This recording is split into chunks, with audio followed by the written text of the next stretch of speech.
السلام عليكم ورحمة الله وأهلا بكم في فيديو جديد على قناة بلبل شانل. كل تكونوا بخير. اليوم إن شاء الله باش نحكيو على ثلاثة قرارات مصيرية مرتقبة من صبري اللموشي مدرب المنتخب التونسي قبل كأس العالم. المقال هذا على حسب صحيفة وين وين أو منصة وين وين تحديدا. الصحفي التونسي نزيه الكرشاوي. قبل ما نبداو الفيديو نتمنى الكل تصلوا على النبي صلى الله عليه وسلم، ما تنساوش تشتركوا في القناة وتفعلوا الجرس وعملوا لنا لايك للفيديو وتعليق مفعفز باش نستمروا في الجديد ان شاء الله. وخلينا نشوف مع بعضنا المقال هذا. مع اقتراب موعد نهائيات كأس العالم 2026 يدخل منتخب تونس مرحلة دقيقة تتطلب وضوح الرؤية وحسم الخيارات. المدرب صبري اللموش يجد نفسه أمام مجموعة من القرارات المفصلية التي قد تحدد مسار نسور قرطاج المونديال. وفرة الأسماء وتعدد الخيارات يمنحان المنتخب عمقا مهما، لكنه في المقابل يضع الجهاز الفني أمام اختبارات صعبة، خاصة في ثلاثة مراكز رئيسية. باهي ثلاثة مراكز يعني فيها مش نقولوا يعني ملاعبية قوى وبرشا، أما ملاعبية يعني نحكيو على ملاعبية عندهم نفس المستوى. باش نخيّروا بيناتهم من لاعبين. خلينا نشوف مع بعضنا. أول مركز حراسة المرمى من بين 5 من يستحق التواجد. خلينا نكملوا نقراو بعد نعطيكم رأيي في موضوع حراسة المرمى. يعد مركز حراسة المرمى أول القضايا المعقدة التي تحتاج إلى حسم سريع. القائمة الموسعة لمنتخب تونس تضم 5 حراس وهم أيمن دحمان وبشير بن سعيد وصبري بن حسن ونور الدين الفرحاتي ومهيب الشامخ.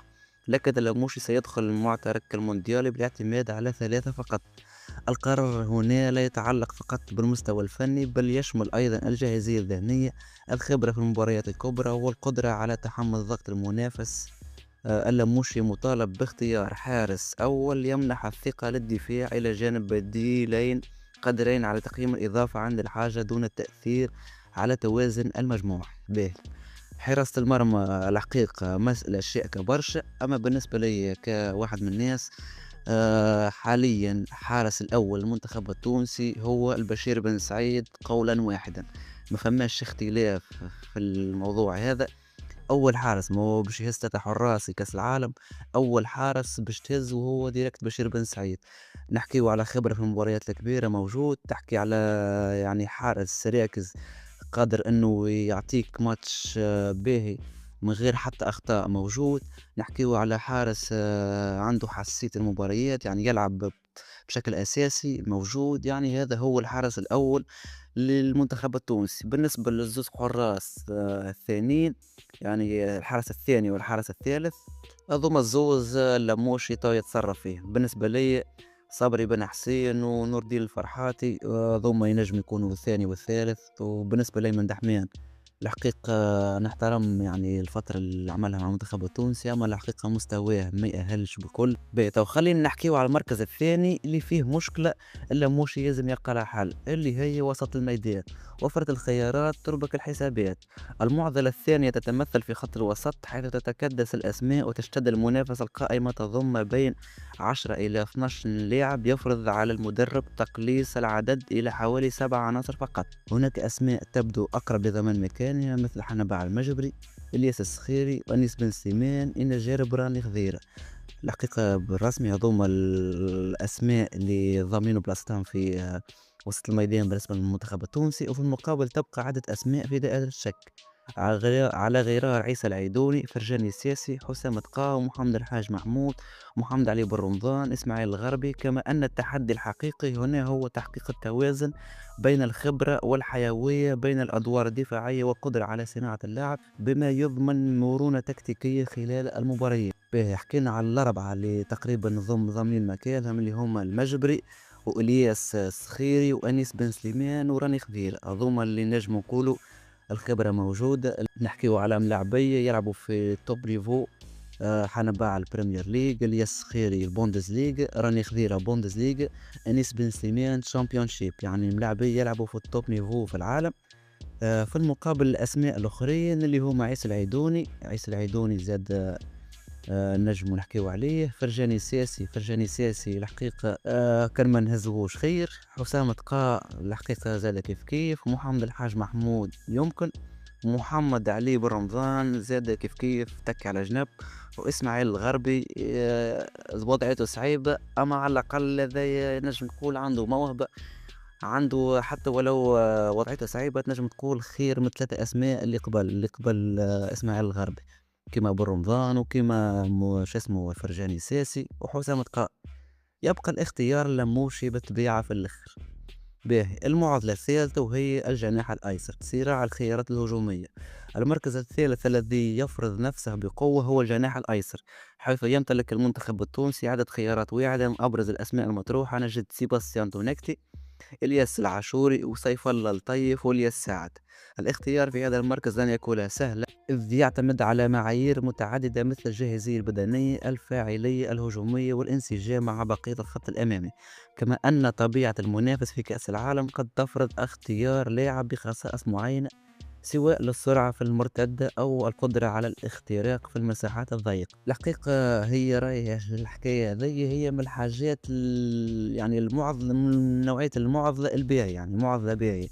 نحكي ولا عنا أسماء تقريبا 4 أسماء كاملين في الجناح الأيسر: سيباستيان تونكتي، الياس العاشوري، سيف الله الطيف، والياس سعد. هذوما 4 أسماء الحقيقة مستواهم متقارب، ممكن أكثر بدرجة أكثر شوية نجم نقولوا سيباستيان تونكتي مستواه وكعمر يعني نجم نقولوا خير شوية.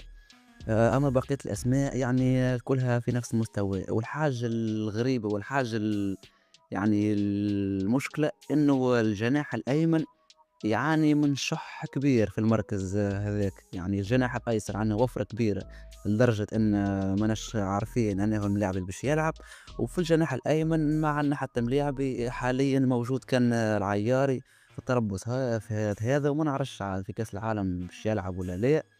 المهم وحتى الملاعبية هذوما جربناهم الكل. سيباستيان تونكتي مدربه في سلتيك جربوا 100 مليون مرة في الجناح الأيمن وشي ما بروزش. تتلعبوا 70 دقيقة في الجناح الأيمن ما يبرزلكش الجملة، تلعبوا 30 دقيقة ولا 20 دقيقة في الجناح الأيسر يعطيك كورة ويعطيك أسيستات ويعطيك بونتوات خيالية، ويلعب بساقه اليمين يعني متنجمش تفرض عليه.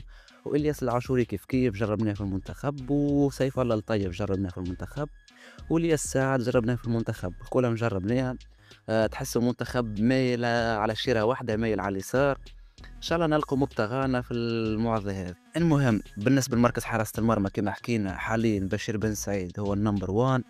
بالنسبه لخط الوسط الحقيقه الحاجه الباهيه في منتخبنا هو عندنا خيارات باهيه في خط الوسط، ماناش نحكيو على خيارات سوبر يعني، اما خيارات تبقى باهيه برشا. يعني ملاعبية اللي يلعبوا في الوسط كلهم يلعبوا مستنسين بريتم المباريات الكبيرة. نحكيو على ملاعبية يلعبوا، نحكيو على ملاعبي فرانكفورت، ملاعبي يونيون برلين، ملاعبي برلين بريمير ليج، ونحكيو على ملاعبي تشامبيونشيب نرويج سيتي. بالنسبة للجناح الأيسر حاليا سيباستيان تونكتي هو أكيد اللي باش ياخذ الفرصة الأساسية، ما نعرفوش على حسب المباريات يعني. نجم مباراة تفرض عليك بروفيل معين تخليك تلعب يعني ملاعبي آخر. المهم الوفرة باهية، وإن شاء الله نلقوا حل في الجناح الأيمن. ممكن يعني إن شاء الله خليل عياري يتطور مستواه ويقدم أوراق اعتماده، ما نعرفش صعيب برشا باش يكون موجود في كأس العالم. المهم التطورات هذه باش نشوفوها مع بعضنا في المراكز هذه وفي برشا حاجات أخرى. المهم الليلة المنتخب يلعب ماتش مهم برشا، أول ماتش صبري لموشي مع منتخبنا، مهم برشا الماتش الأول باش نتعرفوا على صبري لموشي والمرونة التكتيكية اللي باش نشوفوها معاه إن شاء الله، وباش نشوفوا برشا خيارات وبرشا ملاعبية شبان باش ياخذوا فرصة. وإن شاء الله يعني المنتخب التونسي ينتصر في الماتش هذا والماتش اللي بعده ضد كندا، وباش نحكيو بعد الماتش أكيد على سواء الماتش هذا ولا ماتش كندا. المهم لهنا نكون وصلنا لاخر الفيديو. قبل ما نسكر الفيديو نتمنى الكل تشتركوا في القناة وتفعلوا الجرس وعملوا لنا لايك للفيديو وعملوا لنا تعليق باهي، خلينا نتناقشوا في التعليقات. الحقيقة نهبط الفيديو ونستناكم في التعليقات، اللي يحط تعليق ديريكت نجاوب عليه ونتناقشوا مع بعضنا، ما فهم حتى مشكل. ونلقاكم في فيديو قادم إن شاء الله. سلام.